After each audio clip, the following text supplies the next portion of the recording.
If you're a maintenance supervisor for a commercial property, you've had to deal with everything from leaky faucets to flickering light bulbs. But nothing's worse than that ancient boiler that's lived in the building since the day it was built, 50 years ago. It's enough to make anyone lose their cool.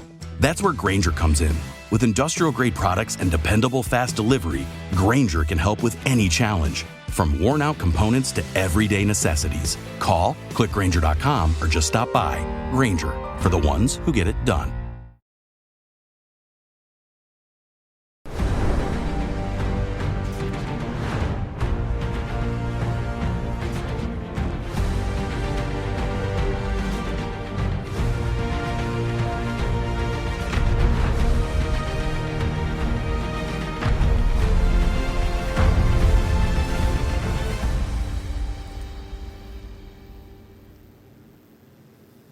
Welcome to IGH Going Rogue. Today is Friday, February the 7th. And what a couple of weeks it's been. What a week this has been. Absolutely spectacular with so much news breaking. And I got to bring something up because I think it's fucking hilarious. I saw a tweet by Trump that said he is signing an executive order next week to end paper straws and bringing back the plastic straws. I think everybody's going to welcome that, but holy shit, the fucking barometer on that guy goes from 0 to 60 in about a second, from one extreme to the other. We're here with a good friend of ours, Rick Sanchez. Everybody knows him. Peabody, Emmys, Golden Globes, Grammys, who knows? He's a legend in his own right, a myth. Hey, if anybody's from South Florida, you know Rick. He started this whole boom breaking crap when nobody was doing it. It was really cool. It was fascinating. I think everybody was hooked, especially your hurricane coverages that lasted for like a week and a half. They're fantastic. WSVN could just reel you in, suck you in, and keep you in. You had to run. You had to take bathroom breaks on a bucket. One of the coolest things in my career was when President Bush Sr. Came to South Florida and presented me. You know, do you remember? You got to be old to remember this shit, but I'm going to tell you about it anyway. Those of you who are millennials watching us right now probably don't even know what the hell this is. So President Bush started this thing called President Bush Sr. He started this thing called the 1,000 Points of Light. And every month he would choose one American and give them the 1,000 Points of Light Award.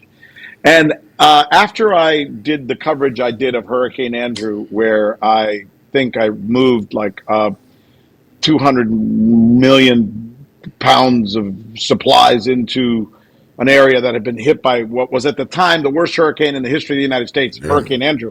It devastated and President all Bush came down and he anointed me. He gave me the 1,000 Points of Light Award, and I was chosen for it. And I was also given the distinction of the United States Broadcaster of the Year, an award presented to me by Dan Rather, by the way. So in that same week, I had Dan Rather come down and George Bush come down, and they both gave me different awards. Two guys who, by the way, did not get along. No, not at all. And for what it's worth, that was a crazy hurricane, by the way. Holy crap! It totally wiped out Homestead. I mean, it was crazy. Hey, so it's been a crazy week. I know you're like drinking from a fire hose. Well, yes. So you're a fair guy. You're a journalist. You're not a partisan hack like me. Hey, man, I call it like it is, brother. You know, I'm a fucking dick. I don't care. And, you know, I'm going to fucking smash them. You know, but here's the reality. You see both sides. You know, if you're on Fox, you're on OAN, Newsmax, you know, whoever you watch, you know, Rav, you know, Steve Bannon, whoever, you're going to hear about this disgusting corruption waste machine that is being uncovered daily, you know, by Doge and that whole operation. Let's talk about that. Let's talk about that. But hold on. What you just said is very interesting because I completely, and this is one of the things I've been thinking about lately, and I'm glad you're giving me an opportunity to do it. All these guys on the right who are saying this are full of shit in many ways because they're associating what Trump's doing to a right wing or Republican movement. Bullshit. What Trump is doing is Trump. What Trump is doing has nothing to do with the left. because the people he's taking down are Republicans and Democrats. He's taking everybody. He's taking out the establishment. Let me finish because I'm pissed off about this. Yeah. There is no difference in my mind between Nancy Pelosi and McConnell. Yep. None. Zero. They're both corrupt. Zero. They both take money. They both do illicit wars. They both do all the same shit. So every time I hear these people on the right go, oh, yeah, Trump's getting rid of the libtards. No. Trump's getting rid of all the shit that's wrong, and it's been created and still being manifested by both Republicans and Democrats. Exactly. It's the political class. It's the establishment on both sides that are fucking corrupt to the core. Correct. And I was gonna bring up the other piece of the argument is, you know, you listen to Morning Joe, you listen to Joe and Mika and whoever, Rachel and anybody you want. And they're going nuts saying this is unconstitutional. They're destroying the poor kids in Sudan and the, you know, farmers in Mozambique and what the fuck ever. And you're like, dude, are we living in what kind of world are we living in? I was like, there's got to be a reality somewhere. Well, they're protecting their turf. I mean, you know, these are people Mika Brzezinski. Do you know who her father is? Oh, yeah. I mean, are you kidding? Talk about deep state. Yeah. I mean, you want to talk about USAID, the very thing which Mr. Trump just said, I'm tired of USAID. They're going back in the fold, and they're not going to be told what to do. They're not going to tell us what to do. There's no question that USAID was essentially acting as if it was the CIA. And in many ways, it was the CIA. And it acts outside the orders, command, and manifestations of the President of the United States, and even the Congress, the Senate, and the State Department. They were just doing their own thing. They were cowboying it, man. They were freelancing.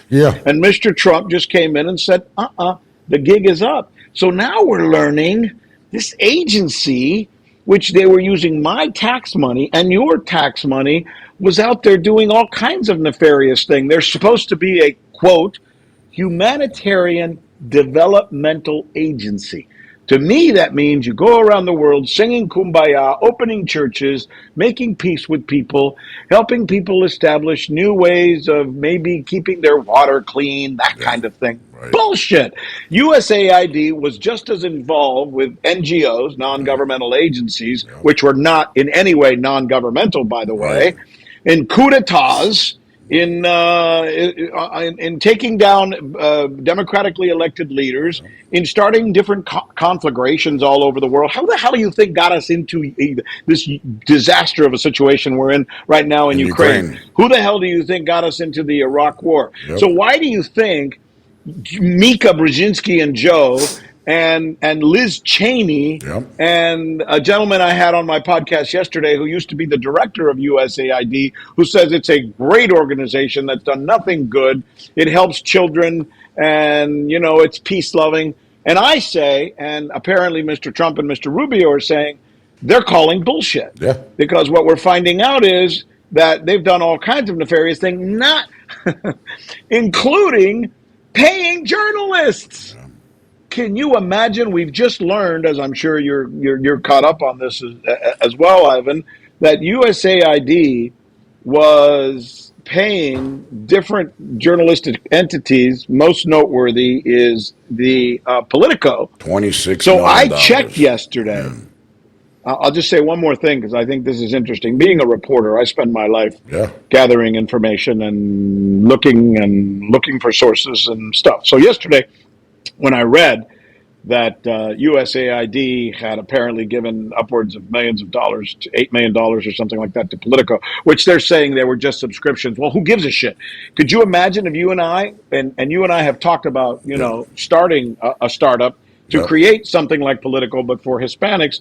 Could you imagine if all we had to do was call somebody in the government of Mr. Trump or Mr. Biden or Mr. whatever, Mr. Obama, and say, hey, if you could just spot us $8 million to start our company, man, we would be off and running. And you don't have to like write a check. Just make your employees, enough of them, buy subscriptions so we can total $8 million, and then our startup is going to be. So, by the way, it was $8 million. It was $8 million last year. It's $26 million total. and you know it's crazy. There it is, $29 million. Look at that. Thank you. Good Lord. And it tells you every agency that bought it, not just If it's USAID. 1 million, it's wrong. Fuck. So when you give money, and by the way, and here's what's really wrong, and I'm going to tell you from a journalistic standpoint. Yeah. It's okay to have a relationship with a government entity as long as it's disclosed. Right. If before I start my podcast, I tell you, hey, hi everybody, welcome to Journalistically Speaking. This is a podcast I like to do every week. You know, I love to talk about geopolitics, and I should let you know that this podcast has a business or fiduciary relationship with X. You know, maybe it's a coffee company, maybe it's you, maybe it's. I should disclose that I have a relationship with, with Tucker Carlson or with, Donald Trump Jr. Yep. Disclose it. Now everybody knows. Okay, so just in case, you should know that me and Donald Trump Jr. are friends, and I've gotten to know him over the years. So maybe that might color some of the things that I do and say. But if you don't disclose it, and then I find out that you were getting this money from Donald, and I'm just making this up. Right. Donald Trump Jr. is not sending me money. But then you find out. Well, if he does, let me know, man. If he does, let me know. Last night, and he's in there saying what a great guy he is. Well, duh. That's right. So, that's what Politico's been doing. I went and checked yesterday. Yeah. So this is this thing I was trying to tell you, Ivan. Yesterday when I read this story, the first thing I did, journalistically speaking, is I went and checked to see what kind of stories Politico was writing about certain things. I checked Ukraine, for example. Yeah. Every story they've written is pro-Zelensky, anti-Russia, for example. Where do they get that narrative?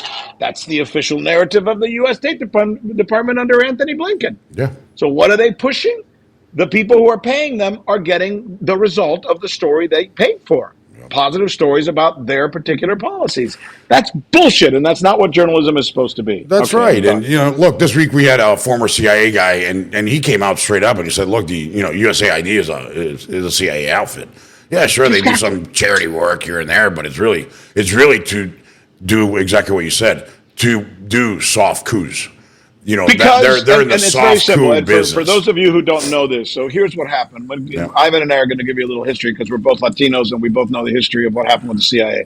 During the 1950s and the 1960s, the CIA got caught, right? They got caught with their hands in the cookie jar. They got caught trying to assassinate Allende. Actually, they kind of did assassinate Allende. So they interfered in elections and the policies and the governments in Panama, Guatemala, Dominican Republic, Iran, in Guatemala, they basically went in under the Dulles brothers and using the CIA and Marines and stuff, they did a coup, took out a democratically elected president, put in another guy, started a civil war. 200,000 people died. So, and I don't even like to say we did this. Certain corrupt assholes in our government did this, who run those kind of establishments. So what happened was they had these things called the Church Committee. The Church Committee was a committee that was held in the U.S. Congress where they looked at the CIA and they basically told the CIA, what are you guys doing? Yeah. You can't just go around willy-nilly on your own, assassinating leaders around the world, killing people, starting revolutions and civil wars and changing elections. You got to stop this shit. It's too much. You're out of control, which they were. Yep. And we as Americans all realized that they needed to be at least held back or measured.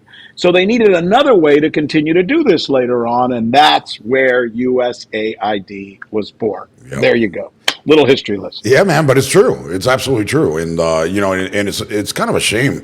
And look, if you even go further, I bring this story up, all the time. Project Leyenda, the kidnapping, torture, and assassination of DEA Special Agent Kiki Camarena in Mexico by the cartels. I mean, we know the person who Hector Bayeres accused in the CIA of turning over Kiki. He's a longtime Cuban-American guy. We here in Miami, we know who he is. He's much older now, in his 80s or close to 90. So I'm not, you can do your own research and figure out who it is. I'm not going to throw this gentleman under the bus right now. But that's real shit, dude. And they use that for arms with the whole Iran-Contra stuff. With Ollie North and dude, it's the CIA has always been out of control. I don't think it's ever going to stop. I mean, do you think Radcliffe? Listen, I'm an American, and I want what works for my country. And if there's some muscle that needs to be used from time to time because we're up against a terrorist organization or something that is truly nefarious and a danger to me, my family, my children, my country, I'm all for it. But as long as, and it's funny, it's taken Donald Trump, of all people, to step into the White House. Reagan didn't do it. Clinton didn't do it. Bush didn't do it. Bush didn't do it. Obama didn't do it. And the other Donald Trump apparently wasn't able to do it. It's taken Donald Trump to step in there and say, wait a minute, why are we electing a president and then having agencies acting outside the purview of the president, telling the president what to do? Shouldn't it be the other way around? Shouldn't the president elected by the people be deciding if we're going to change a government somewhere in the world, or start a coup, or send in the Marines or the CIA, or, not that we need to nitpick everything they do, but there should be a certain, accountability. I agree. And that's what I think Mr. Trump is doing. While I don't agree with everything he's doing, I definitely agree with all he's doing. Much of what the Doge efforts and other efforts are doing, because as I see it, it's just accountability. It's making the people who work in our government accountable to us, because we didn't vote for them, and those sons of bitches have been there for 30, 40 years doing whatever the hell they want, and they don't care who gets the famous deep state. Doing the same thing. Right, the famous deep state that everybody said, oh, that's bullshit, those are conspiracy theories. Well, fuck, it seems pretty real now, right? So exactly. It's interesting that you bring up Trump, because and you made those comments earlier about the right and the left and everybody's full of shit. I think people don't understand that Trump is not an ideologue. He's not a conservative. He's not this right-wing guy. He's not this, whatever they want to call him.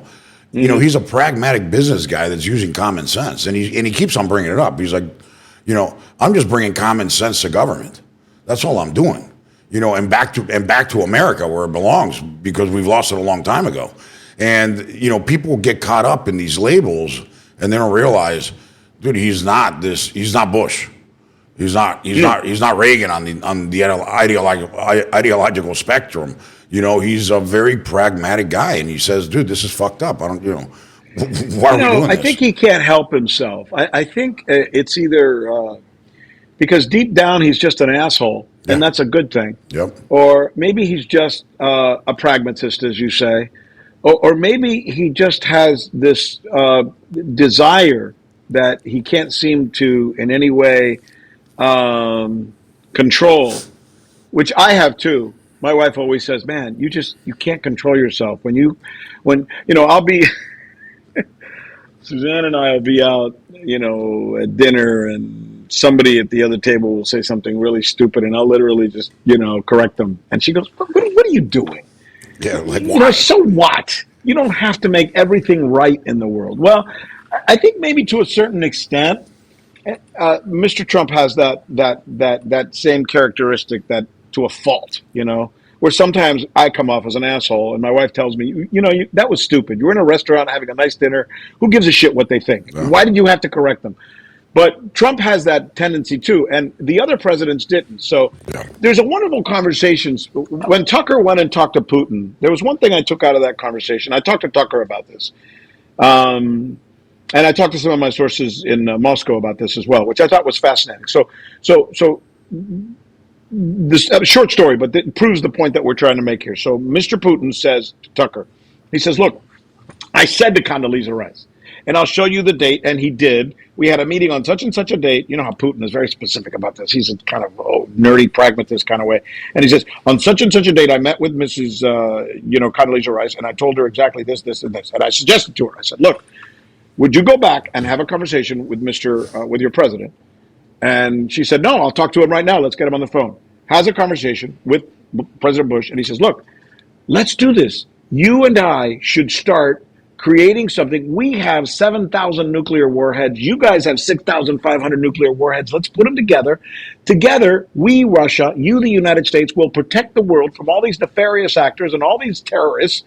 And we will create one kind of dome, one shield to make sure we don't have to be opposed to each other. Right. We will never attack you. You will never attack us. And we will protect the world. Condoleezza says, great idea. George Bush says, great idea. They take it back to whoever, these people at USAID, for all I know, these people in the deep state. They go back and they go, nope. So the president of the United States tells Mr. Putin, sorry, we brought it up back in Washington and they don't want to do that.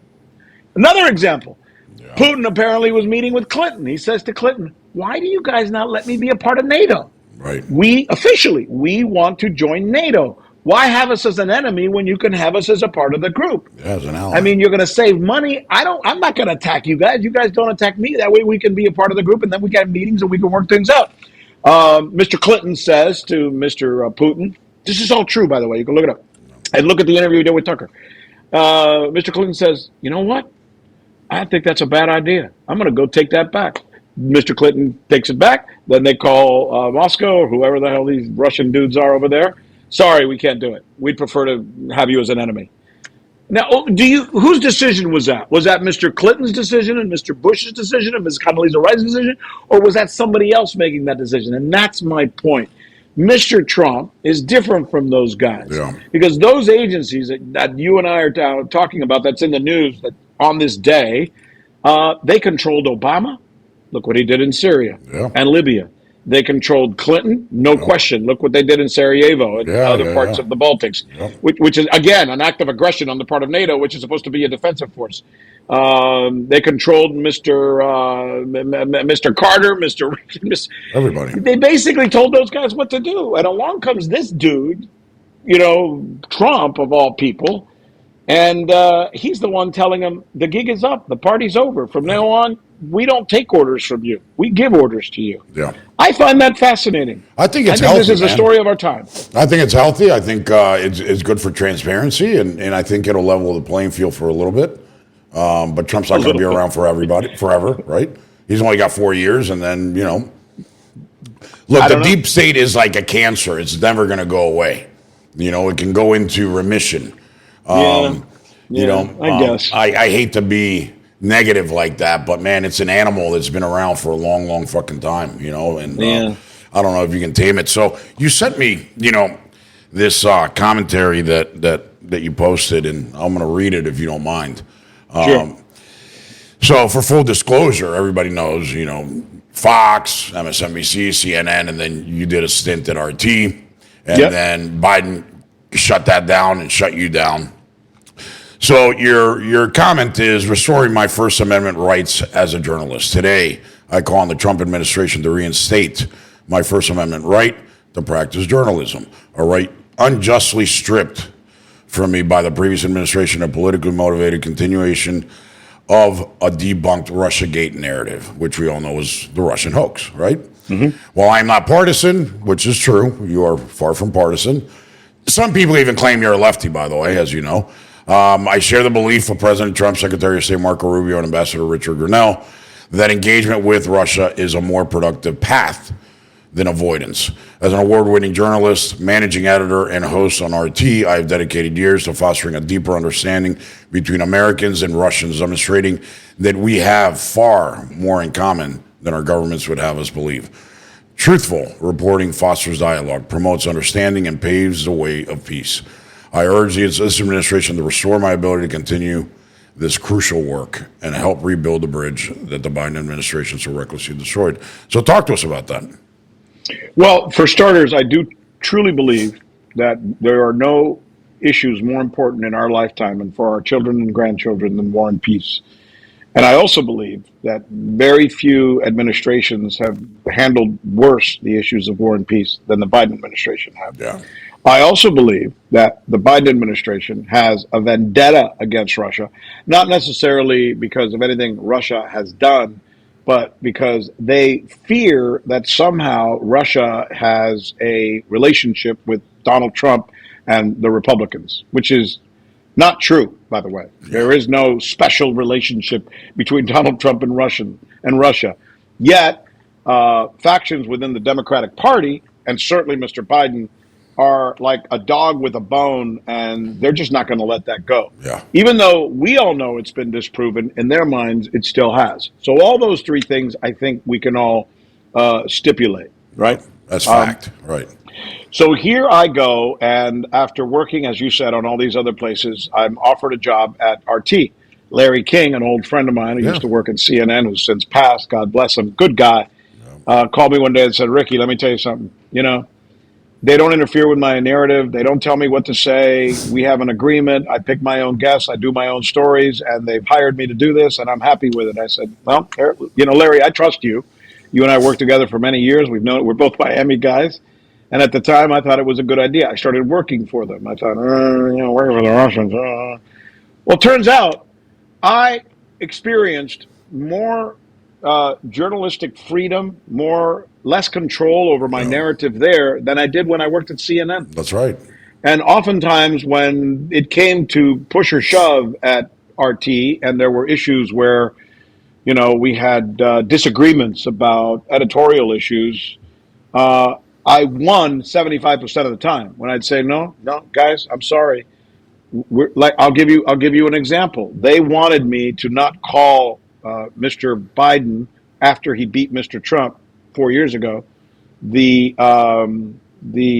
president-elect. Yep. They said, don't use the term president-elect. I said, that's the term we use in the United States. Yep. Right now, I know this can go to the courts, and maybe there was something, and maybe it'll change. But right now, because the votes have been canvassed officially, journalistically speaking, we call him the president-elect. They say, you can't call the president-elect. I said, look, if I can't call the president-elect, I'm leaving, and you can find somebody else to do your newscast tonight, because that's what we do. Sorry, you're right, and we're going to respect. It was that kind of thing where we would have disagreements. They once wanted me to interview one of their ambassadors, and they sent me questions. I said, I don't accept questions. I don't accept questions. That's unethical, and it's irresponsible, and that's not way journalism practice. Yeah. I'll do the interview with him, and I can't give him my questions ahead of time. We can have a conversation. I'm not an idiot. We can have a conversation about what we're going to be talking about, so he knows and can prepare. But I'm not sending him questions, and I'm fucking not accepting his questions. Right. Okay, sorry, we made a mistake. So let me tell you something, man. When I worked in corporate media in the United States, the CNNs and the MSNBCs, talk about getting questions. They're written for you. They were prepared. The guests were screened. Yep. Certain people were allowed to be on the air. Other people were not allowed to be on the air. Certain people were kept off the air unless they knew they were going to say something friendly to them. Yep. So my general point is, I journalistically have the right to work, first of all, for whoever the hell I want to, even if it's Satan. If Satan tomorrow decides to start a corporate network or whatever, I should have the right to work for him. Obviously, I'm kidding. I'm a Christian, worse than Catholic. Right. Your mother and my mother taught us to hate Satan. So I'm just making the point. Yeah. It's not the government's place to pick winners and losers. Yep. So knowing that Mr. Rubio and Mr. Trump have said that they're going to effort to try and create better relations with Russia, knowing that I've already experienced many, many years of working with the Russians and have done sound journalism where I've criticized Mr. Trump and criticized both Biden and God, I forgot her name. Anyway. Hillary Clinton? No, the lady who ran for president. Oh, Kamala Harris. Oh, my God. Jesus. Can you believe I just forgot her name? She was a disaster. And because I always had that, all I'm saying is, with all that said, sorry I went around a long way to say it, I'm asking the Trump administration to get rid of a specific sanction, not to get rid of the sanction, but to give me permission, to give me an exception, a license to simply practice my craft as a journalist, which because of those crazy sanctions the Biden administration did, I'm being disallowed right now as a real, authentic American journalist from practicing my craft as a journalist. But only with RT. That's wrong. But only with RT. That's what they're doing. Well, yeah, or any other sanctioned entity. I think I'm not allowed, I'm not saying I want to work for the Chinese or for the Iranians or for but I should be able to work for whoever the hell I want to work for. Because if they start saying you can't work for RT, tomorrow they'll say you can't work for Fox. Yeah. Well, and going back to RT, shit, dude, like you said, Larry King was there. They had Scotty there. Scotty is they come had, on, Dennis Miller. Yeah. They had me. They had Ed Schultz. Star Trek. Ed Schultz was there as well for a little while before he died. He was a good guy. Some of the people that Mr. Trump has now named, Ed Martin, who's now Mr. Trump's budget director, was on RT. Was on my show every day. Yeah. You were on my show on RT. Yeah. I was on your show. I was on Scotty's. I was on Ed Schultz's show, and we disagreed on your show. Yeah. You were going way out to the right, and I had to bring you back because I thought, okay, you're acting like a maniac. You're going too far. But it was fun, man. That's the whole point. That's America. The whole point. Yeah. You know, you gotta have a good time, and you. Now I look back and I think turns out you were right. I was full of shit. I mean, I was trying to defend the Dems, saying no, and you were going, no, Rick, these guys are going too far and they're crazy, and I was saying no, don't name call. And dude, I'm going to tell you something. You should have name called. You were right. I was wrong. I'm going to tell you something. Back in 2010, I'm not going to say who I said this to, but. You know, I brought it up to, you know, a former assistant secretary of state, and I said, Obama's using the IRS. He's like, dude, you're fucking crazy. He's like, now you're way in the fucking end zones. You're in crazy land. The moment the government weaponizes against its own people is the moment we cease to exist as America. You're fucking bananas. Dude, whatever you're fucking drinking or taking, dude, wean off of it. You know, you don't want to fucking be, you know, one of those fucking crazies, you know, blah, blah, blah. 2 years later, when the story broke, the first fucking call on my cell phone was this ambassador. And he goes, dude, I owe you an apology. Holy shit. Yeah. That is fucked up. And I said, dude, I told you, man. I mean, and it's funny because I was talking to the CIA guy the other day this week. And I said, isn't it funny that all these people that were labeled conspiracy theorists, how a lot of that has come to be true? And he goes, well, not all of it, but a lot of it. You know, there are still some fucking crazy people out there. And I said, yeah, 100%. But, you know, a lot of it, and he was telling me about this red cell at the agency. I don't know if you know what that is, but it's a team that chases down these conspiracy theories to find out if it's true. And he was telling me, he's like, you know, because usually when you have these conspiracy theories, there's some truth about it. They're just way off to the fucking way out there on it. But no, listen, there's no question in my mind. Like this whole thing about Comet Pizza, like Comet JFK, right? And, like Comet we're all Pizza, supposed to like not talk about that, but right? It's true. Like Comet Pizza in D.C. and tunnels under the Clintons' home with, you know, trafficking minors and drinking baby blood, and that's bullshit. All this crap was crap. But was there pedophilia in Hollywood? 100%. Exactly. So they take one thing. No, but to your point. Yeah. Yes, I will admit that I gave much more credit and room to the Democratic Party than I should have, because I didn't think they were capable of some of the things they have since done. Yeah. And if ever that was shown to me was during this last administration. Yeah, but you know, it's also Republicans, Rick, like you said earlier. You're absolutely. McConnell's just as bad. Yes. Yeah, I think it's a political class in general, dude. They are corrupt and disgusting and heinous. And look, like I said, Trump's got 4 years. You know, what happens after that? Do we go back to the same crap, or did he change the Republican Party? Because a lot of people have voted for Trump, 70 whatever million. They're not all Republicans. You know, I have friends that were lifelong Democrats that voted for Trump. And let's talk for a minute about what Trump is doing, because I do believe. I'm kind of in the middle about this. I haven't really formulated all. I don't agree with some of his measures in the way he's going about it, but I'm liking the results. Yeah. So I'm kind of going back to the theory that you can't make an omelet without breaking some eggs. Yeah. It's just impossible. Right. And I think he may be breaking some rules. Maybe he's doing some non-standard things that may or may not be legal or correct based on whatever the measure of that is. I'm not the one to decide. Those who disagree should take it to the court. And if they prove that he can't do that because he's taking powers that don't belong to him, then fine, prove it, and we'll find a way to do it. But what I'm saying to my friends and all who will hear me is you can't argue with the man's intentions, and you can't argue with the majority or most of the results that we're getting from these actions. And thank God somebody's actually finally taking actions on some of these issues which have been festering for decades in our country. So, on the one hand, I'm thinking, whoa! You can't just go in there and fire people nilly-willy in an agency. And on the other hand, I'm going, God dog it, maybe they should be fired. I mean, I don't know. We're going through an interesting time right now. I think we're great people and a great country, and right now I think we've got the right guy at the helm, and I think we'll figure it out.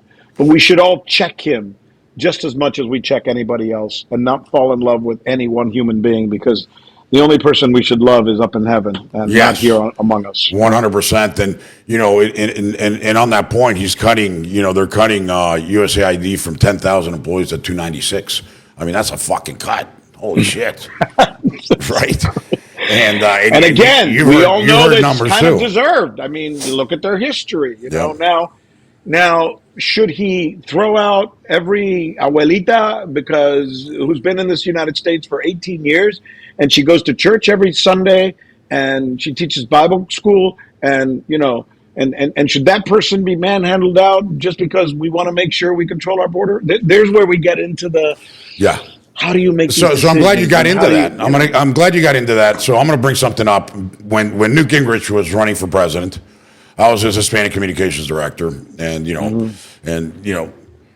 I brought up a bunch of stuff with Newt, on Mexico City policy, whatever, et cetera, et cetera. But on immigration, he had something that was very interesting that he said.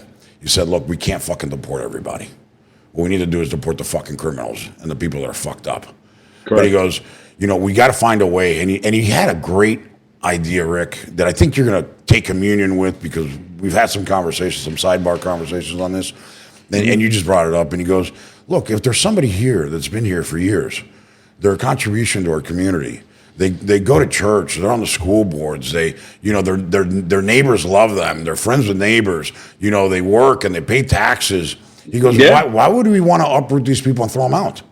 He goes, so we have to find a way. Maybe it's some way to vouch where you can bring in, your pastor, your employer, members of your community that know you, that are willing to vouch for you and say, this is a good standing member of my community.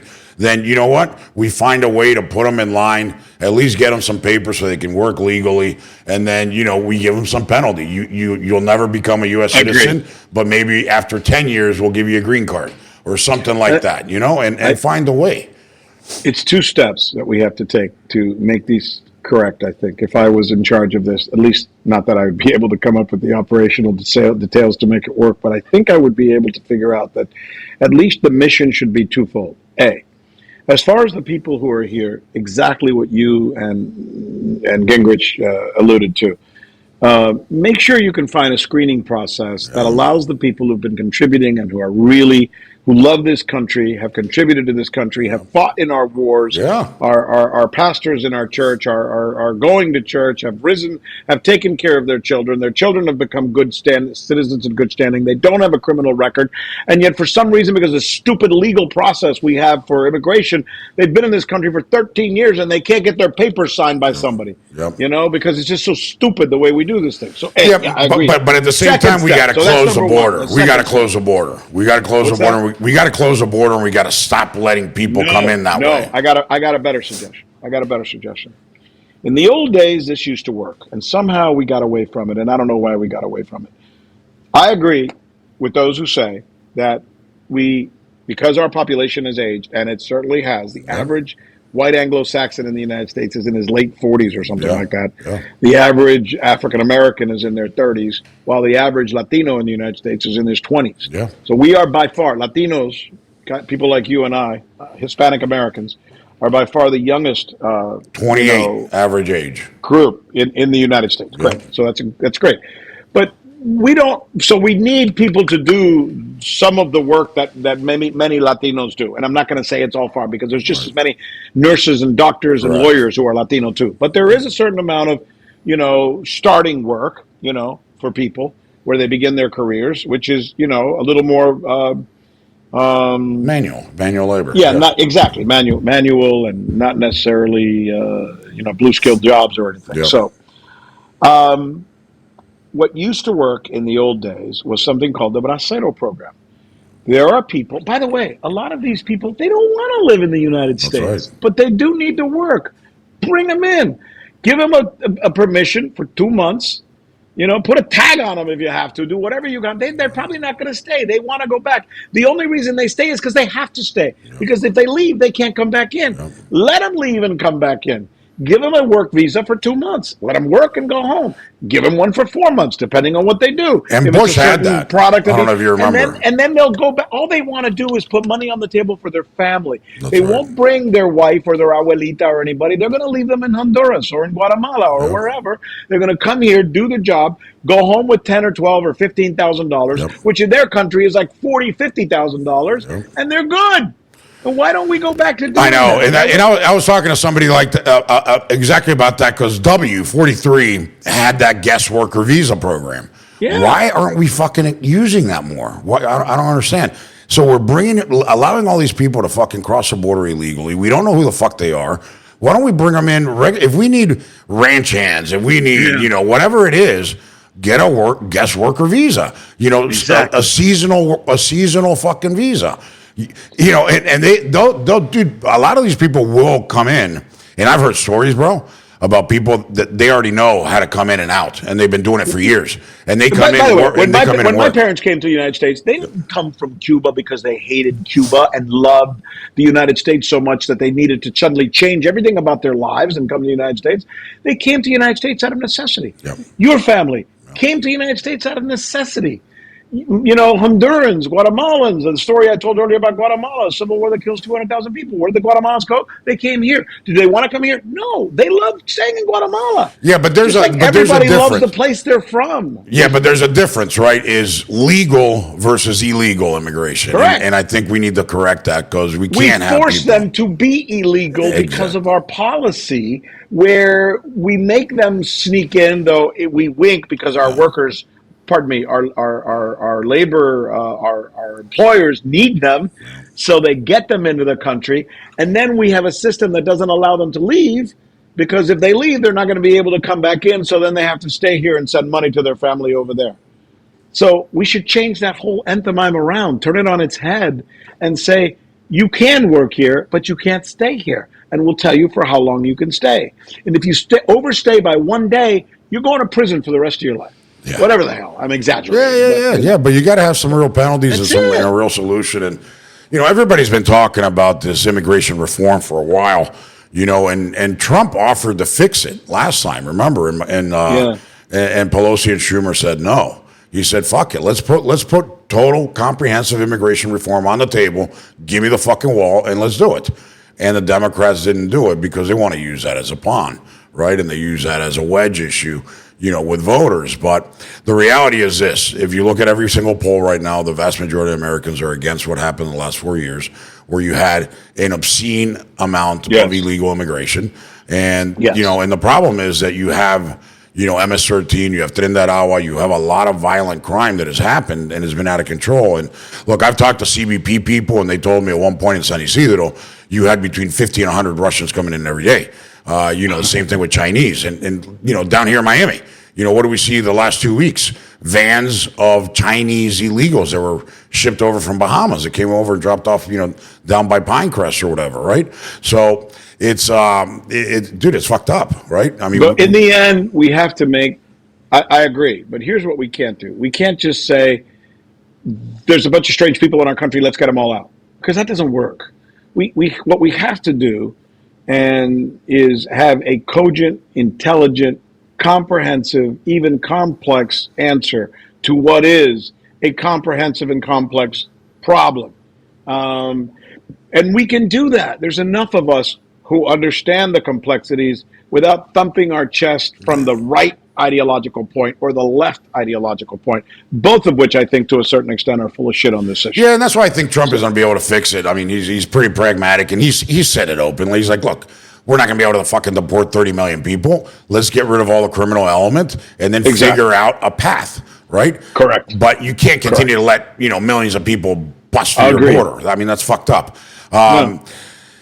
Here's the deal.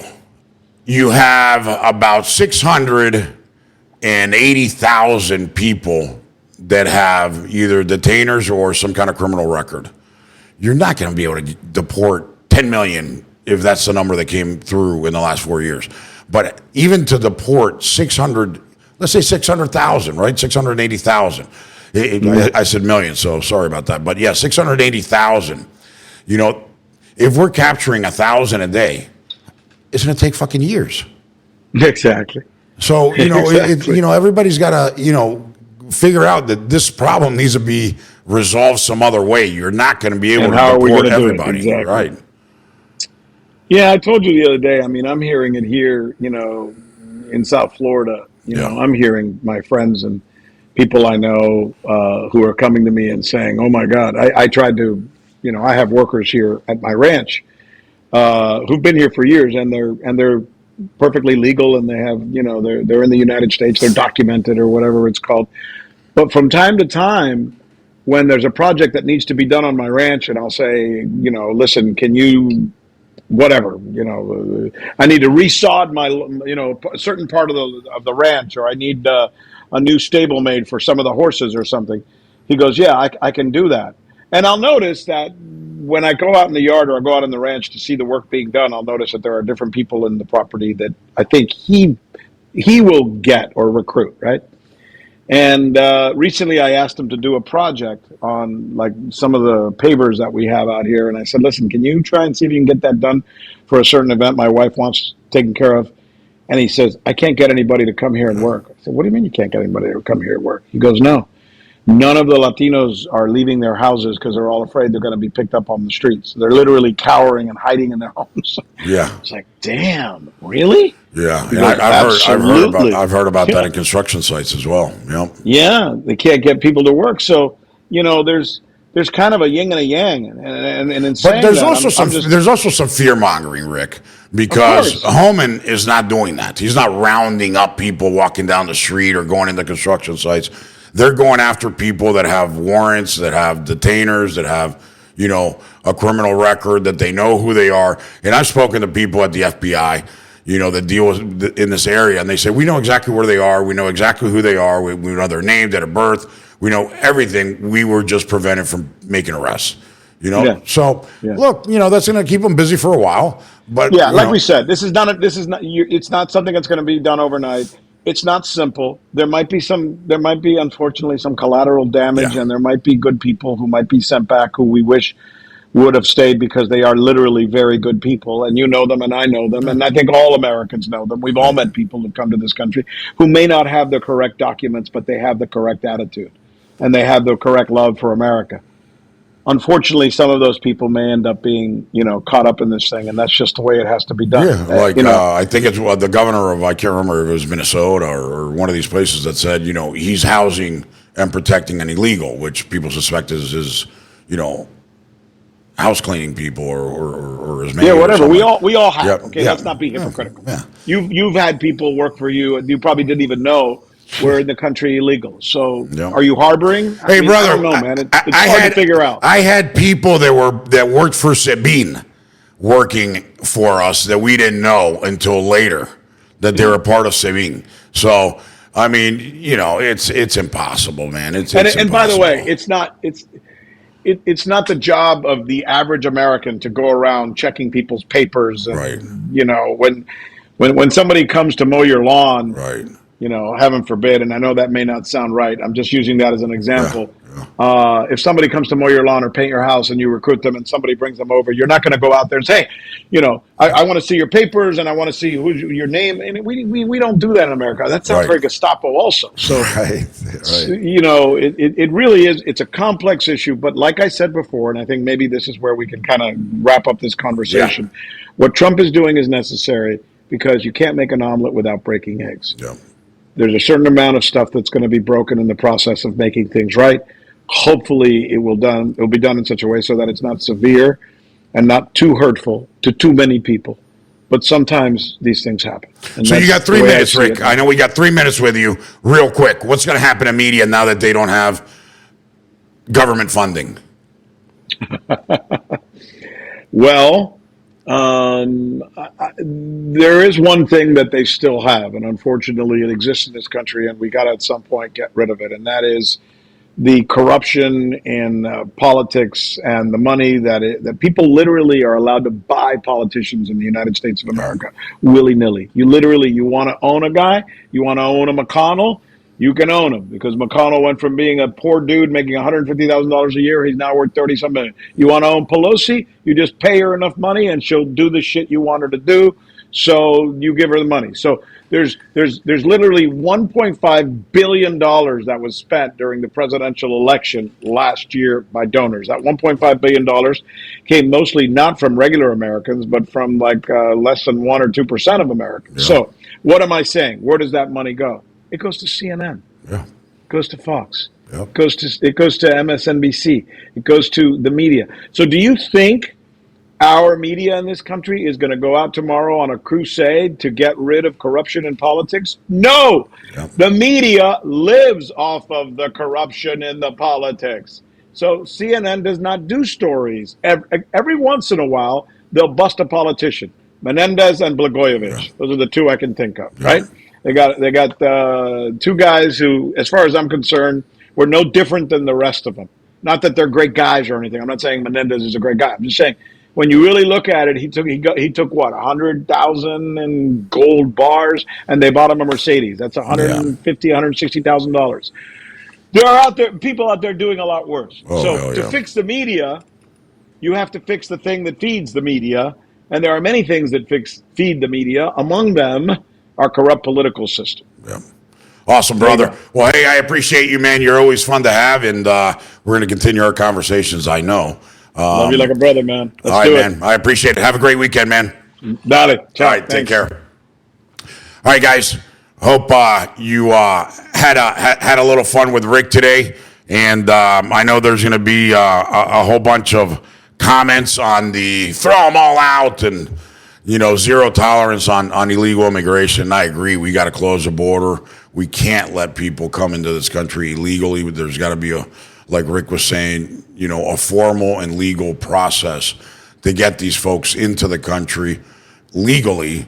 If it's temporary worker visas or whatever it is, have them come in, have them go out, take, whatever, contribute to whatever it is. And then for people that want to come in on a permanent level, there is a process for that. And, I think if you come into the country and you break the law and you came here illegally, then I think you waive that right.